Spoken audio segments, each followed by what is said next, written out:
Salut. Salut. Bonjour. Chaque fois que je commence comme ça, c'est débile. Comme si je disais, enfin, je dis bonjour à des gens qui sont pas là. Ouais. Alors, donc, c'est comme je te disais, la troisième partie de jeu que je vais enregistrer aujourd'hui. Et donc, c'est sur. Le thème, c'est fiction. Les fictions, les histoires. Oui, ouais. Tu- Ouais, enfin, ouais, je vais comprendre au fur et à mesure, j'imagine. Ouais, j'espère en tout cas. Ouais, Ouais. c'est sûr que tu as manqué les épisodes précédents, mais en même Ah temps, bah ce ouais, qu'on a, ouais. ce qu'on a discuté, ça, enfin, voilà, ça va vraiment bien dans le sens. Bon, c'est Ouais. parti de ce bouquin-là, un petit peu cette partie-là. L'espèce fabulatrice. Nancy Houston, c'est une romancière qui écrit sur l'humanité en fait. Là pour le coup c'est un essai, un truc un peu, une espèce d'anthropologie littéraire qui dit qu'en fait pour elle le grand truc essentiel de l'humanité c'est de raconter des histoires. Ce qui fonde notre humanité c'est de se raconter des histoires. Tiens, ouais, ouais. Original point de vue, ouais. Alors ouais, hyper intéressant. Et elle détaille vraiment, elle regarde bah donc dans sa vie elle, mais ça marche pour moi. Enfin, quand j'ai lu, c'est encore un de ces livres qui m'a bien touché aussi, quoi. Entre autres, hein, il y en a plein d'autres. Et, bah, en fait, tout ce qu'il y a dans ta carte d'identité, tout ce qui fonde mon identité, bah, c'est des histoires. C'est la même chose que ce qu'un roman peut raconter, la même chose que quand je raconte ma vie, quoi.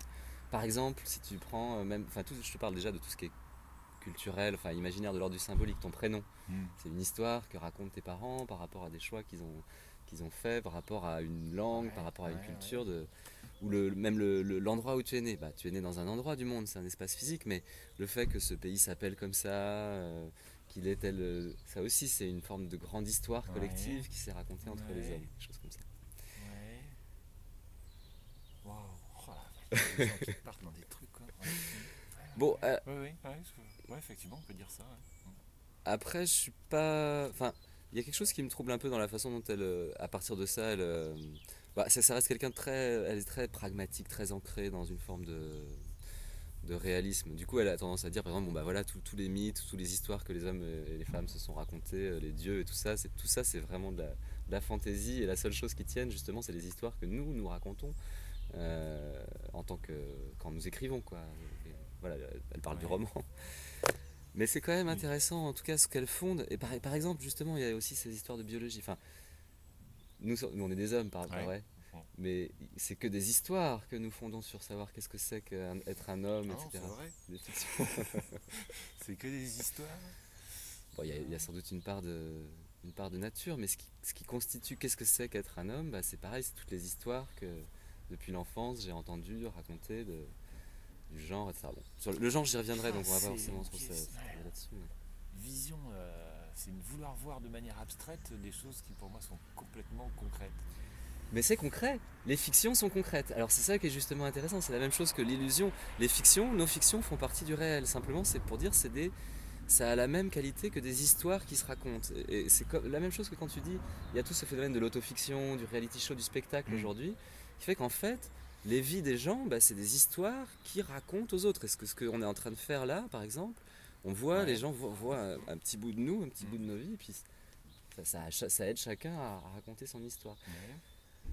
Je vais faire un petit décalage Hmm. du jeu, je vais passer de nouveau dans les vidéos, je racontais aussi comment mon histoire de vie récapitule ou rappelle et parallèle à l'histoire de l'espèce dont on fait partie, l'espèce humaine. Ouais. Et dans l'histoire de l'espèce humaine, avant même du coup de prendre conscience de qui nous étions en tant qu'humains, nous avons commencé à nous raconter des histoires, à construire des mythes.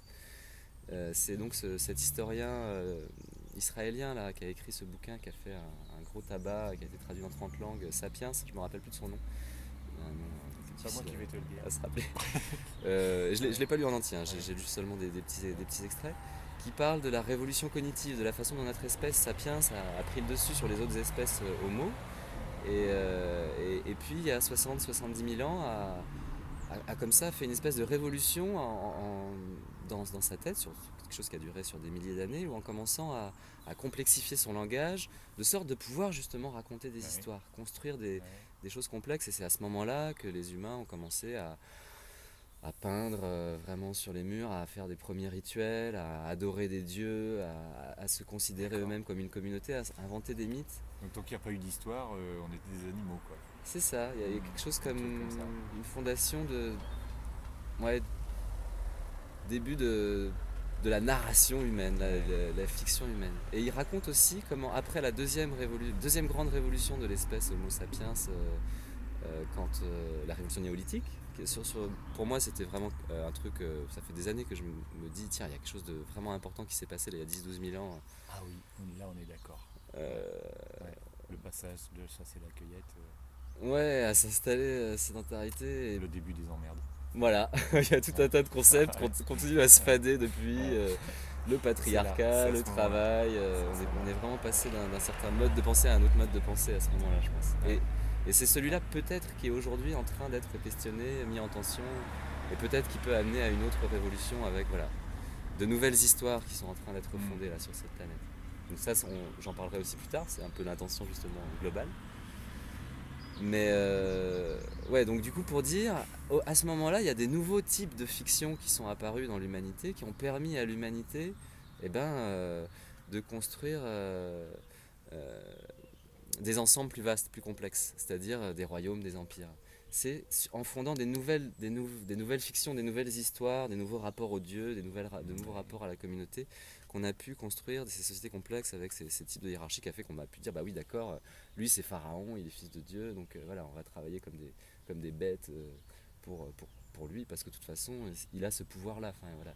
L'élaboration des pouvoirs au sein Ouais, de ouais. l'humanité sont construits sur Nouvelle histoire, nouvelle façon de gérer le pays, quoi. des fictions collectives. Ouais. Et je suis tissé de toutes ces fictions auxquelles je crois ou pas. Les histoires dans quel rôle j'accepte ou pas de prendre au sein des histoires collectives qui me sont proposées avant même que j'ai conscience que je suis. Je fais partie d'un système où il y a déjà des histoires qui Ouais, se tissent, quoi. d'accord. Alors, du coup, plus proche de nous, si on se rapproche des pharaons, au XXe siècle, par exemple, il y a eu des grandes histoires encore assez récemment qui ont permis à des peuples entiers de faire des trucs de ouf. La Shoah, c'est à partir d'une fiction qui n'a rien de naturel, de dire, bah tiens, telle personne, tel peuple ne fait pas partie de l'humanité. Enfin, tu vois, ça, Oui. c'est une forme de fiction. C'est qui fait partie de l'humanité, qui est humain ou pas. Mm. Qui a le pouvoir à un moment donné de dire lesquels d'entre nous sont ou pas partie de notre Ouais. espèce humaine, Ouais. quoi. Donc ça, elle en parle aussi un peu, je crois, Nancy. Et plus récemment, eh ben, quelles histoires se construisent aujourd'hui, là, dans notre époque, là où celle dans laquelle nous croisons Mm. depuis une quarantaine d'années, toi comme moi, je crois. Ouais. Euh, Bonne quarantaine pour moi. ouais, peut-être un peu plus. Pardon. Qu'est-ce que c'est le bonheur? Qu'est-ce que c'est d'être heureux? Qu'est-ce que c'est, tu vois, une vie réussie, une vie ratée? Tout ça, c'est pareil, c'est des histoires auxquelles j'adhère ou pas. Euh, Aujourd'hui, par exemple, il y a tout un truc, c'est des histoires par rapport au fait que nous sommes justement dans une période de gros changements, c'est ce que j'ai dit un petit peu, et que du coup, il y a des cataclysmes possibles, écologiques, économiques, etc. Et quelles histoires se racontent, s'imaginent par rapport à ces futurs? Qui croit à Mad Max? Qui croit au fait que justement nous devons nous prémunir du chaos, de la catastrophe? Et comment ce type d'histoire-là éventuellement peut permettre de mettre en place tel ou tel type de politique, tel ou tel type de... Ouais. ou quelles autres histoires se racontent. Alors je sais que par exemple le réseau Territoire en Transition, là, ça fait vraiment partie aussi de Rob Hopkins et tout ça, de ce qu'ils ont promu, de dire tiens, pour justement pouvoir aller vers de nouveaux types de sociétés, nous avons besoin de nous raconter de nouveaux types d'histoires. Nous avons besoin d'inventer de nouveaux types d'histoires Ouais. À collectives. fond dans le storytelling, comme on dit. Voilà, c'est ça. Mm. C'est ça, un truc qui est pas nouveau. Non. Yeshua aussi, dont je parlais hier, Mm. voilà, Jésus Mm. de Nazareth, là, pour pouvoir transmettre ses enseignements, bah, il a inventé des paraboles et Mm. des petites histoires, des trucs qui peuvent parler à tout le monde, quoi, des histoires Ouais. simples. Aujourd'hui, c'est d'autres histoires, mais si on dit lesquelles, on est fiché complotiste après. Donc. Oui, voilà, c'est ça, c'est assez vite dangereux, les histoires, Philippe, comment oula, elles sortent. terrain glissant. Terrain glissant. Qu'est-ce qui est du vrai, qu'est-ce qui est de l'histoire? Il y a une petite histoire dont j'avais envie de parler, c'est l'histoire des colibris. Parce que du coup, dans les réseaux alternatifs là, dans lesquels je croise pas mal, c'est une histoire, même pas que alternatif, C'est une histoire qui est assez connue. Moi, je l'ai entendu raconter plein de fois. Donc, tu sais, c'est le colibri, il y a un incendie dans la forêt, et puis Ah oui. tous les Ouais. animaux s'échappent de Hmm. tous les côtés, et puis il y a le colibri qui ramène des petites gouttes d'eau comme ça pour éteindre l'incendie. Le tatou lui dit, mais qu'est-ce que tu fais, colibri? Tu vois pas que ça sert à rien, je fais ma part. Donc ça, Hmm. cette histoire-là, par exemple, elle Ouais. est portée par beaucoup de gens qui disent, bon bah, je fais de mon mieux, et moi me reconnais aussi dans l'idée, je fais de mon mieux, Hmm. je fais ma part, Ouais. je fais ce que je peux. Hmm. Et en même temps, cette histoire-là, elle a un côté comme ça aussi, bah, enfin en tout cas moi je me sens pas vraiment en fait colibri dans cette histoire-là, je me sens plutôt comme un autre animal qui serait là à dire bon bah le colibri c'est cool, il a réussi à arrêter les autres animaux là et du coup tout le monde se questionne un petit peu sur ce qui est en train de se passer. Maintenant on va pouvoir, le scarabée qui va pouvoir dire bon mais là si juste tous on ramène une goutte d'eau ça va juste pas marcher, il y a autre chose à faire. Enfin, à un moment donné bon bah est-ce qu'on peut s'asseoir et discuter un petit peu de cet incendie, est-ce que c'est réel ou Est-ce qu'on pas, qu'est-ce qu'on en réfléchit 5 pense, minutes? est-ce qu'on peut voilà parce que le faire sa part c'est bien joli mais c'est aussi quelque chose qui peut tu vois, donner bonne conscience et Hmm. puis rester finalement Ouais, on ouais, change rien quoi, on ça continue peut à être faire un bon début de dissertation philosophique, là, un bon sujet. Un bon sujet, ouais. ouais, c'est ça. Hmm. Et du coup, j'y reviendrai tout à l'heure, ça a à voir avec le fait de. Je suis toujours dans cette partie de qui suis-je. Donc je cherche qui je suis. Est-ce que ça suffit, ce que je fais aujourd'hui, ce que je suis? Tu vois, cette idée que dit Frank Lobet, par exemple, que j'ai rien à changer. Il n'y a rien à changer, je suis tel que je suis. Ouais, Et c'est ouais. ok, quoi, arrête de vouloir te Je me transformer. prends comme ça, je fais avec. Ouais. Hmm. Et ça me parle, ça me plaît Hmm. cette idée-là. Ouais, c'est vrai. Et en même temps, c'est ce que je te disais tout à l'heure, de toute façon ça se transforme. Enfin je veux dire, j'ai rien à faire pour que ça se transforme, ça change à toute allure. Autour de moi, en moi, ça change. Donc c'est au contraire, qu'est-ce que je retiens, qu'est-ce que je fais aussi pour empêcher que ça change. Et, et à un moment donné, pour dire, bah moi je fais déjà de mon mieux, tout va bien, tu vois ce que je veux dire. Hmm. Non. Alors peut-être, je peux te dire, Faut ouais, quand même c'est agir à un moment. oui, bah, c'est ça, je n'ai pas le choix. De toute façon, j'ai des choses à faire. Il y a mes mômes qui sont là. Tu vois, il faut bien que je. Ouais. Est-ce que je les mets à l'école ou pas? Enfin Ouais, voilà. faut quand même agir, mais disons agir simplement avec ce qu'on est aujourd'hui, avec ce qu'on a sous la main, et pas agir avec dire ah là je vais plutôt aller chercher autre chose que j'ai pas et essayer moi d'évoluer d'abord avant de faire quelque chose. Non, on agit d'abord avec ce qu'on a, Hmm. avec ce qu'on est. Oui, c'est ça, avec ce qu'on est. Hmm. Mais qui sommes-nous? C'est ça, Ouais. du coup, la question. Et donc, il y a ces injonctions toujours dans ces démarches un petit peu de développement personnel, d'approche spirituelle. Ces injonctions un peu paradoxales. Sois toi-même. Et Deviens qui tu es. ouais, et en même temps, va faire des stages pour apprendre à être différent. Oui, voilà, c'est ça. Ouais, ouais. Comment, comment, Ouais. je, comment je compose avec le fait de, bah oui, je suis déjà celui-là. Et en même temps, il faut que je, si je dois devenir quelqu'un que je suis, en fait, ça veut dire que je suis pas Je celui que suis je pas suis. déjà moi. Je suis pas déjà moi. Ouais. Il faut que je Ouais. cherche. Peut-être parce qu'il y a une part de moi, c'est un peu ce que je disais hier, qui triche en fait, qui joue à pas être là, à pas être moi-même, quoi, quelque chose comme ça. Moi, je vois ça différemment. Je pense on est toujours soi-même depuis tout le temps. C'est juste une histoire de peur, de blessures qui font qu'il y a une couche supplémentaire qui vient par-dessus et qui t'empêche que le toi-même soit visible et agisse. Et donc, si tu grandis, si tu mûris normalement, tu te débarrasses de ces couches successives. Et le toi-même qui a toujours été là, ça y est, il perce de plus en plus, il commence à agir de plus en plus. Et ce que tu fais, c'est de plus en plus toi, quoi. Cool. Ouais, ouais. Merci. J'espère que c'est ça. Ça me parle en tout cas. Mm. Pour finir avec cette vidéo-là, j'avais envie de raconter l'histoire de Per Gynt. Per Gynt, un personnage de théâtre, donc une fiction. Ouais. J'ai vu plusieurs fois incarner cet être-là. Le théâtre, c'est une belle métaphore aussi de ce que nous vivons dans nos vies, quoi. On joue, paf, on incarne Mm. Marc, Amance, pendant le temps d'une pièce. Et puis voilà, après, il y a quelqu'un d'autre qui va peut-être jouer un rôle qui ressemble. Bref. Donc le théâtre, Per Gynt. Et Per Gynt, c'est un personnage justement, c'est un jeune homme un peu fantasque. Il ment beaucoup au début de sa vie. Et puis Et puis quand même, il se dit, mais moi je veux être moi-même. C'est important pour moi, c'est d'être moi-même. Et donc là, il quitte un peu la société dans laquelle il est au début. Ça s'est écrit donc au début du XXe siècle par un gars qui s'appelle Henrik Ibsen, dans le nord de l'Europe par là. Donc il quitte son village et puis il cherche à être lui-même et puis il rencontre à ce moment-là d'autres êtres encore plus imaginaires que lui puisqu'ils sont toujours dans la même pièce mais c'est des trolls. Donc des êtres imaginaires qui font partie du réel, hein, là aussi on est bien d'accord. Hein. Ils sont bien réels dans la vie de Per Gynt. Et ces trolls lui proposent de vivre une vie de joie, de plaisir avec eux, simplement en se coupant l'œil comme ça. Il y a une petite coupure dans l'œil qui va corriger la façon dont il voit les choses. Et il refuse. Mais il refuse à mon avis pour des mauvaises raisons. Il refuse pas parce que ça va fausser sa vision. Ça en fait il serait d'accord pour se faire fausser la vision pour que ça puisse lui permettre de voir les choses de façon toujours chouette et positive. Ça il serait prêt à l'accepter. Il refuse parce que c'est irréversible et que ce sera comme ça pour le reste de sa vie. Ouais. Alors qu'à l'inverse, moi je pourrais me dire bah oui des choses irréversibles au contraire s'il y a un choix à un moment donné je sens que c'est bon, peut-être c'est bon de le faire. Enfin, est-ce qu'il n'y a pas une forme d'irréversibilité de toute façon dans presque tous nos actes? En ne faisant rien, il a pris une décision.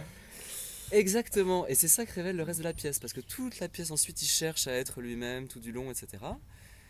Et puis à la fin de sa vie, alors il lui arrive des trucs incroyables, extraordinaires, il devient businessman, on le voit sur des... Enfin, il lui arrive plein de trucs, extra, étranges aussi. Et puis on le voit à la fin de sa vie, il rencontre de nouveau le vieux troll, qui lui dit mais en fait tu t'es pas coupé l'œil peut-être mais tu as été un troll toute ta vie, tu t'as été un troll parce que sa devise c'était tout le temps sois toi-même, mais en fait il a finalement du point de vue du troll respecté la devise des trolls qui est suffis-toi toi-même, suffis-toi toi-même, sois à toi-même assez, sois à toi-même suffisant. Et il y a une forme de suffisance comme ça parfois possible éventuellement dans le développement personnel, dans l'approche spirituelle, de dire bah oui moi ça va, donc les autres, finalement je m'en tape. Je suis déjà bien. Je suis bien, moi, et toi ouais. Ah donc c'est troll ça. Ouais, ça c'est très troll, c'est très du point de vue de Per Gynt. Je faisais du troll sur le savoir. Juste avant d'arriver, et c'est la fin de sa vie en fait, quand il rencontre de nouveau le troll, il y a la mort, enfin qui se forme d'un fondeur de boutons qui arrive et qui lui dit bah, tu vas être fondu. Tu vas passer à la casserole et puis tu vas devenir... tu vas être fondu comme dans le jeu de la réincarnation, hein, selon d'autres traditions spirituelles. Et juste avant, il dit non, mais non, pas moi, je veux pas être fondu, je suis Per Gynt quand même. Et donc il revient chez lui, il revient dans la cabane de sa forêt, et là il retrouve Solveig, une femme qu'il a aimée quand il était jeune, et qui toutes ces années l'a attendu, et l'a aimé. Et lui dit là, mais c'est pas possible, moi j'avais oublié, j'avais tout oublié, et toi tu es là, tu m'as attendu, tu m'as aimé toutes ces années. Ouais. Et où est-ce que j'étais toutes ces années? Et Solveig lui dit tu étais là, tu étais dans mon amour, tu étais dans mon cœur. Voilà quelqu'un qui, waouh. Bon, alors bon, c'est un petit peu, voilà. Ouais, c'est quand même elle qui s'est tapé toutes les vaisselles, quoi. Ah, c'est ça. C'est une femme en plus. Bon, on en reparlera de cette dimension-là aussi, du genre. Voilà, c'est une scène. Mia t'appelle. Ouais, je vais la chercher. Je finis tout seul vite fait. Ouais. Ou tu peux revenir avec elle, c'est la vidéo la plus longue. Donc voilà, en tout cas, ça. Ça fait le lien avec la suite, c'est-à-dire on va passer au-dessus. C'est-à-dire en fait, je peux chercher qui je suis, mais ici, incarné là, ça a du sens que dans la relation, dans un système avec d'autres. Voilà, bon. J'ai tout dit. Ah oui, non, il y a un truc, oui, c'est ça, parce qu'il cherche Per Gynt, il y a cette image de l'oignon. Pour être qui suis-je, il cherche à savoir qui il est, et donc il prend cette image des pelures d'oignon, il enlève des pelures comme ça, mais au centre de l'oignon il n'y a rien. Il n'y a pas cet axe dont je parlais hier. Je suis là, au centre d'un oignon. Peut-être, il y a quand même un axe autour duquel sont les pelures. Il y a aussi cette idée de je est un autre. Beaucoup de gens qui ont beaucoup cherché qui je suis, que ce soit Arthur Rimbaud ou Maurice Zundel, un mystique chrétien, arrive aussi à cette idée-là. Je est un autre. Je rencontre l'autre en me cherchant moi-même. Tu reviens avec Mia ou quoi?